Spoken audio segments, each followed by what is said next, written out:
देखिए बीजेपी क्या कर रही है, कोई रांची पुलिस बीजेपी दफ्तर में तो नहीं गई, तो इसमें बाबूलाल जी का पेट में दर्द काहे हो रहा है? बाबूलाल जी का ये कहना है कि रांची पुलिस इस मामले में इतना प्रोएक्टिव दिख रही है, जब गरीब के बच्चे गायब हो गए थे तो ना तो 24 घंटे में मामला दर्ज किया गया था, ना डॉग स्क्वाड आया, ना सीएफएल। तो एक आंख में काजल और एक आंख में सुरमा से क्या समझा जाए? देखिए बाबूलाल जी का तो नया डीजीपी आ गया ना, एक तो हम डीजीपी थे, एक कल भी आ गया डीजीपी उनके पास। अब पुलिसिंग भी वही करे, ट्वीट कर रहे हैं गृह मंत्रालय को आप और सेंट्रल फोर्स भेजिए। क्या चाहते हैं आप कि स्टेट फोर्स और सेंट्रल फोर्सेस में क्लैश हो जाए? ये क्या प्रोवोकेशन है? उन पर तो आपराधिक मुकदमा दर्ज होना चाहिए उनके इस ट्वीट पर। सचेत कर दें कि 28 के बाद शायद उनके साथ भी वही हश्र होगा जो अब नेता प्रतिपक्ष के साथ हो रहा है। जोहार साथियों, सोहराय, टूसू, मकर की आप सबको बहुत बहुत आंतरिक शुभकामनाएं। सूर्य अब उत्तरायण है और हमारा राज्य भी अब उत्तरायण की ओर आगे बढ़ा। 25 साल का युवा झारखंड का युवा मुख्यमंत्री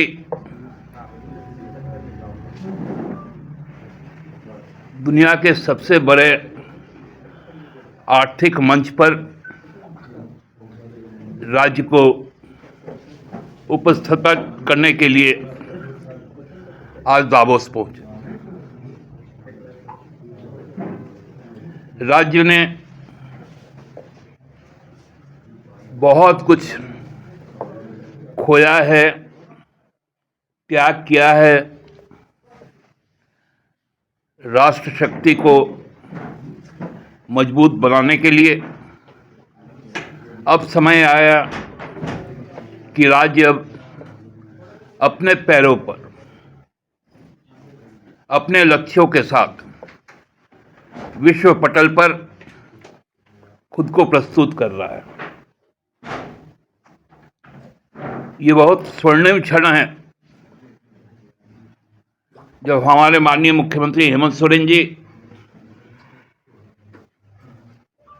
अंतर्राष्ट्रीय जगत में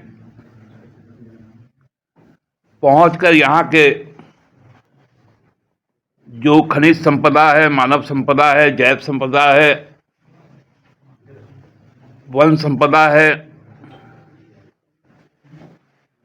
और जो कुशल जो श्रम है, उसके साथ साथ राज्य की खूबसूरत वादियां हैं, घने जंगल हैं, अभयारण्य हैं, विश्व का प्राचीनतम सभ्यता जिसकी राजधानी ही, जिस राज्य की राजधानी ही मेगालिथ पर बसी हुई है पूर्व पाषाण काल से, उसको दुनिया के सामने रखेंगे।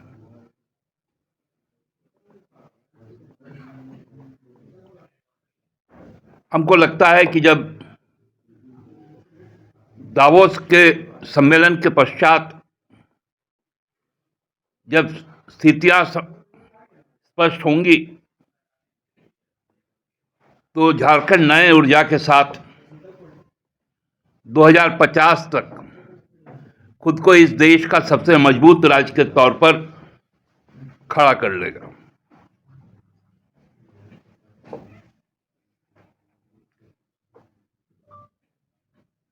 जो शक्तियां इस राज्य को कमजोर बनाने में जुटी थी, आज वो इतनी कमजोर हो चुकी है कि अब झारखंड अपने रास्ते पर आगे बढ़ने लगा। हाल ही के दिनों में हम लोगों ने देखा कि जो हमारे मुख्य विपक्षी दल हैं, उनका सांगठनिक चुनाव हुआ। और जब नए अध्यक्ष का चयन हुआ या यूं कहे कि मनोनयन हुआ, तो उस मंच से जो स्थितियां सामने आई वो बताता है कि अब कितने हताशा में लोग आ गए।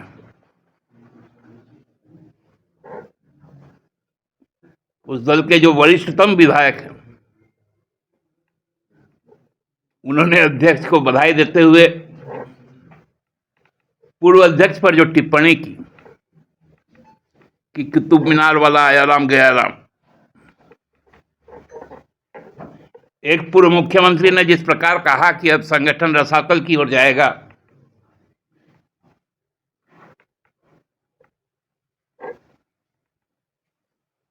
तो आप समझ सकते हैं कि उस दल का अब क्या स्थिति है।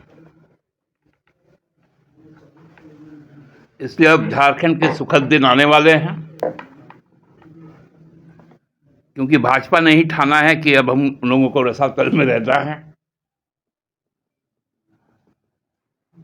उनको भी नए प्रदेश जो अध्यक्ष बने उनको भी बहुत बहुत मकर संक्रांति की टूसू की शुभकामनाएं। थोड़ा सचेत कर दें कि 28 के बाद शायद उनके साथ भी वही हश्र होगा जो अब नेता प्रतिपक्ष के साथ हो रहा है। हम अपना भी सोचेंगे। दादा, ईडी को लेकर जो तस्वीर आज आई है, जिस तरीके से झारखंड पुलिस अंदर गई और उसके बाद से बीजेपी कह रही है कि आप लोग बंगाल के रास्ते पर चल पड़े हैं। देखिए, बीजेपी क्या कह रही है, कोई रांची पुलिस बीजेपी दफ्तर में तो नहीं गई। ईडी का क्या प्रतिक्रिया है वो बताइए ना। यदि कोई जाके पुलिस के पास कंप्लेन करता है कि हमारे साथ मेरी हत्या की कोशिश हुई, हमारा सर फोड़ा गया और कपड़ा बदलवा के दूसरे कपड़े से बाहर निकाला गया, तो उसकी जांच रांची पुलिस करेगी या नहीं करेगी। और उस जांच के क्रम में जो मुझे मालूम है, कल थाने से ईडी के संबंधित अधिकारियों को बुलाया गया था कि आप आकर स्थिति स्पष्ट करें। कल वो नहीं गए, तो आज चूंकि 24 घंटा हो भी चुका था, तो आज साक्ष्य के मिलान के लिए रांची पुलिस मतलब नियम के तहत, जांच के नियम के तहत उस जगह पर पहुंची, सर्कमस्टांसेस का इवैल्यूएशन कर रही है, इन्वेस्टिगेट कर रही है। तो इसमें बाबूलाल जी का पेट में दर्द काहे हो रहा है? बाबूलाल जी का ये कहना है कि रांची पुलिस इस मामले में इतना प्रोएक्टिव दिख रही है, जब गरीब के बच्चे गायब हो गए थे तो ना तो 24 घंटे में मामला दर्ज किया गया था, ना डॉग स्क्वाड आया, ना सीएफएल। तो एक आंख में काजल और एक आंख में सुरमा से क्या समझा जाए? देखिए, बाबूलाल जी का तो नया डीजीपी आ गया ना। एक तो हम डीजीपी थे, एक कल भी आ गया डीजीपी उनके पास। अब पुलिसिंग भी वही करे। अरे पुलिस इन्वेस्टिगेशन करे तो गलत, ना करे तो भी गलत। अरे फ्रस्ट्रेशन में क्या बोल रहे हैं, ट्वीट कर रहे हैं गृह मंत्रालय को आप और सेंट्रल फोर्स भेजिए। क्या चाहते हैं आप कि स्टेट फोर्स और सेंट्रल फोर्सेस में क्लैश हो जाए? ये क्या प्रोवोकेशन है? उन पे तो आपराधिक मुकदमा दर्ज होना चाहिए उनके इस ट्वीट पर। मैं तो रांची पुलिस से मांग करता हूं कि प्रोवोकेशन के लिए, आर्म फोर्सेस के एक दूसरे के खिलाफ भड़काने के लिए एक आपराधिक साजिश के तहत बाबूलाल जी पर अविलंब मुकदमा दर्ज हो। ये क्या नाटक बना के रखा है? कोई भाजपा के दफ्तर में घुसा है क्या रांची पुलिस? जो प्लेस ऑफ क्राइम या ऑकरेंस जहां पर हुआ है वहां नहीं जाएगी तो किसके घर जाएगी? क्या मतलब है सेंट्रल फोर्स को भेजने का? उनको लॉ एंड ऑर्डर, उनको सुरक्षा हम देते हैं। ये नाटक बंद कर दीजिए, हम लोग इसको बर्दाश्त नहीं करेंगे। दादा ये कोई अंश और अंशिका की रिकवरी का श्रेय आप किसे दे रहे हैं, पार्टी किसे देती है? देखिए, निश्चित तौर पे श्रेय तो रांची पुलिस को है, क्योंकि झारखंड पुलिस को है, क्योंकि जिस तत्परता के साथ लोगों ने काम किया है, और हम कह सकते हैं कि विगत 6 वर्षों में जितने भी कांड हुए हैं, सबका उद्भेदन हमारे ही कार्यकाल में हुआ। मैं ये नहीं कहता हूं कि कोई अपराध नहीं हुआ, लेकिन अपराध भी हुआ होगा तो उसका उद्भेदन भी हुआ और लोग पकड़े गए। सामाजिक कार्यकर्ताओं ने भी नहीं, वो अब देख- बीजेपी बजरंग दल के कार्यकर्ताओं को क्रेडिट दे रही और है। आज तो सम्मानित भी कर दिए अध्यक्ष, नए अध्यक्ष। अरे हम तो कह रहे हैं, इसके तो एक मंत्री थे जो मॉब लिंचिंग के लोगों को माला तक पहनाए थे। ये फर्जी वाले जो चलाते हैं ना, ये इनकी सोच है।